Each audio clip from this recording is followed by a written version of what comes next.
আপনি কি জানেন এই ছোট্ট পিভিসি কার্ডটা পানিতে ভিজলেও নষ্ট হয় না আর ছিঁড়েও যায় না, আর বছরের পর বছর থাকে একদম নতুনের মতো। আজ আমি দেখাবো কিভাবে একদম শুরু থেকে শেষ পর্যন্ত একটা premium quality waterproof PVC card তৈরি করা যায়। ভিডিওটি অবশ্যই শেষ পর্যন্ত দেখবেন, কারণ শেষের রেজাল্টটা দেখে আপনিও অবাক হয়ে যাবেন। চলুন শুরু করা যাক। প্রথমে আমরা কম্পিউটারে কার্ডের ডিজাইন তৈরি করি। এখানে নাম, ছবি, লোগো, কিউআর কোড, বারকোড কিংবা যেটা দরকার সবকিছু সুন্দরভাবে সেট করা হয়। একটা ভালো ডিজাইনে একটা সুন্দর কার্ডের প্রথম ধাপ। ডিজাইন রেডি হলে আমরা হাই কোয়ালিটি সেটিংসে প্রিন্টের জন্য পাঠিয়ে দিই। এবার শুরু হচ্ছে printing process. Special PVC print খুব যত্ন সহকারে ডিজাইনটি প্রিন্ট করা হয়।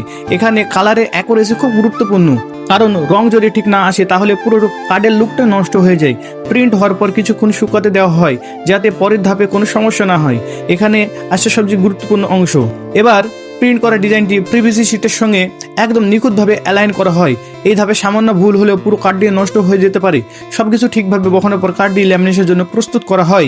এই লেয়ারটাই কার্ডকে করে তোলে শক্ত, টেকসই এবং সম্পূর্ণ ওয়াটারপ্রুফ। এবার কার্ডটি চলে যাচ্ছে ল্যামিনেশন মেশিনে। নির্দিষ্ট কাটিং এবং চাপের মাধ্যমে সবগুলো লেয়ার একসঙ্গে শক্তভাবে জোড়া লেগে যায়। এই ধাপটা সবচেয়ে গুরুত্বপূর্ণ, কারণ এখান থেকে তৈরি হয় আসল পিভিসি কার্ড। এরপর শুরু হবে ফাইনাল ফিনিশিং। এখন বিশেষ পিভিসি কাটিং মেশিন দিয়ে প্রতিটি কার্ডকে একদম ওয়াটারপ্রুফ বানানো হয়। এরপর প্রতিটি কার্ড ভালোভাবে চেক করা হয়। প্রিন্টিং, কাটিং, কালার, ফিনিশিং সবকিছু ঠিক থাকলেই কার্ডটি ডেলিভারির জন্য প্রস্তুত হয়। দেখুন কি সুন্দর প্রিমিয়াম ফিনিশিং। এই ছিল শুরু থেকে শেষ পর্যন্ত একটি ওয়াটারপ্রুফ পিভিসি কার্ড তৈরি করার সম্পূর্ণ প্রসেস।